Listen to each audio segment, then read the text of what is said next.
Thank you very much, Mr Chairman. Ladies and gentlemen, and can I firstly thank the organising committee for their time and effort of putting this together. It's great to be able to come and talk to so many people, and it's great to see so many people come here this morning, or this afternoon I should say.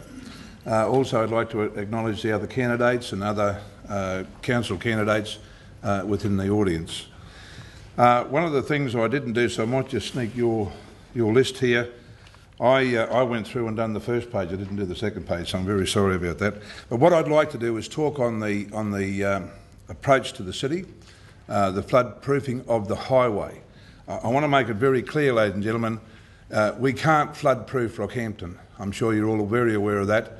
Rockhampton is built partly on a floodplain. But what we do have to do is flood proof the access to the city, and further to that, the flood proof the highway through to the north. The state of Queensland, from this area north, is very much affected in times of severe weather events, and we have to ensure that in the future we have this area covered. But in doing so, one of the things I am very concerned about is taking away the traffic and the income from the traffic that comes through this city and this region because of this highway. I want to digress a little bit here and say that with the coal mining industry, as much as we have to embrace this and carry this forward and do as much as we can to get the coal industry and take as much from it as we can and get this industry well and truly performing within our area, at the same time we have to be aware of the fact that if China, which is one of our main customers, if China has a coal, we will get pneumonia. And bearing that in mind, if we do get pneumonia, one of the things we're going to have to rely on is other diversified industry. And I ask you to consider these situations as much as we have in the team that we have put together. One of the big things we have to ensure for the future is that not only do we have a thriving coal and mining industry out there that's supporting and developing our area the way we want it to, but more importantly, we have something to coincide with that will work in and dovetail at the end of the day should we have a problem with the coal industry. We've seen it happen before. We've seen houses shifted out of Dysart and sold. My son rang me one day and said, "Dad, I can buy a house in Blackwater for $4,000. Do you think I should buy it?" I actually told him not to buy it because I said mining towns are a bit of a problem, but that same house today you'd pay $400,000 for. So what I'm trying to say is diversification is very important. We need industry that will drive our area outside and along with the coal mining and all other industries such as the mining. But more importantly, one of those industries is that highway.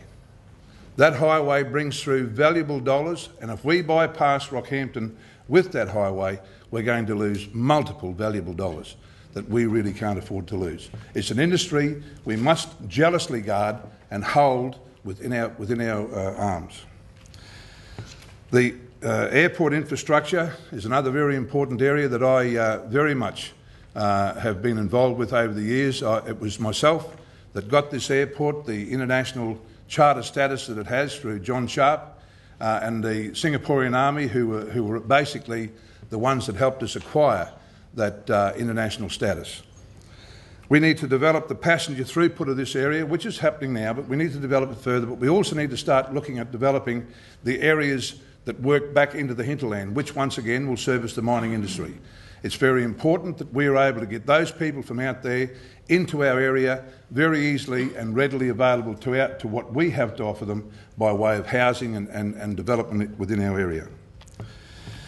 We also need to start again, something that I did start on but has never been carried through since then, is air cargo. Air cargo, we started on the movement of air cargo. We have a great diversification of cropping, also live fish and a lot of other areas, a lot of other industries within this area, right through to Bowen. We had interest to have this operating out of this area here. We need to move in those areas. Now, the university and TAFE joining together is a very important aspect as far as we are concerned. One of the things that I believe is that with TAFE, we need to be using TAFE to skill the people that are going to be working in our mining areas. But more important than that, we are already losing with simulators that are being put in down south. Ron King is already flying people down there out of this area, fly in, fly out. We need to be starting to work on those particular situations and ensure that we get them back here and keep them within our area. This is vital dollars and vital money and vital to future development for our area that we are totally missing out on if we let this fly by us. We have to keep on top of it. We need to support the TAFE to ensure that those simulators are available to be here, to be training the people, and those people after they're trained identify with Rockhampton and this Rockhampton region and the coast and all the different things that we have to offer within this area as far as housing. I also mention housing here because housing is a very important aspect to the people if you're going to have people coming in here, not just for renting but also for purchasing. In this area we have the benefit of having different tiers of value in housing. We've got Mount Morgan, a cheaper and a more easily acquired housing range. We've got Gracemere out here, which is booming ahead at a rate of knots.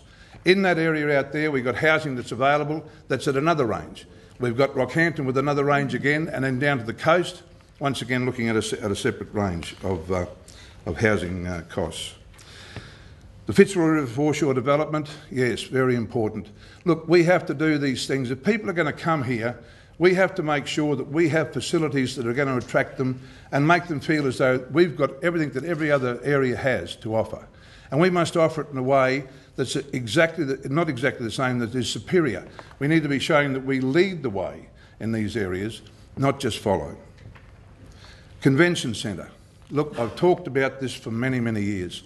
When I was president of the Show Society, I wanted desperately to get the Walter Pierce Pavilion made available for conventions. We need to have not just the ability for convention, we need to have people to be able to come in and sit down at tables, have a dinner with multitudes of people. We need to be able to do that with 1,500, 2,000 people.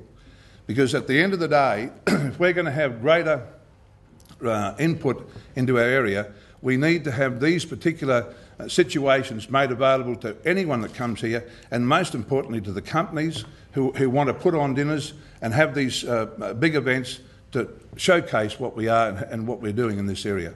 Beef Australia demonstrates that very much, but every year when we do every time we put on the Beef Australia events, we have to bring in a lot of portable infrastructure to carry it through. Industrial development at Gracemere. Look, one of the big things we need to get in place out there is water and sewerage. We have to get that out there as quickly as possible. It's the reason Hastings Dairying is not in there now. They've been wanting to go into that area for quite some time, and there are a number of other industries ready to move in now. We have to get that infrastructure in place so that we know we can give them the services that they require so they can start going in there and start developing that area. It was mentioned before about the temporary local planning instrument. As far as I'm concerned, I'd like to know a lot more about how that goes together, but more importantly, I don't believe that we need to go as drastic with a planning instrument such as that. Those people out there are living in what is basically a buffer zone, and they need to be given the respect and the right to carry through their lifestyle the way they bought in and the reason they bought it there for. It's very important that those people are able to do what they went out there to do in the first place. Major event support. Look, we've in my previous council supported major events, and we will do that, and also look at attracting more events. Once again, as the society grows, we need to be bringing in as much attraction to our area, and those sort of attractions as far as tourism and everything else, it's all part of visitation. Visitation is tourism, and that's what it's all about. Airport parking is one of the things that were talked about earlier on. We're talking about 2.5 hours out there, so people will have the time to go. I'm talking short-term parking area, so people have time to go in there, access the airport, and take their time, have a cup of coffee while they're waiting for their friends or family to arrive, or business associates, and then with ease get back out to their car without having to pay extra costs. It's not necessary to be paying every time you go to the airport. It's the people's airport. The people should be able to use it, and we shouldn't be frightened to go there in the first place to use our asset. Thank you very much.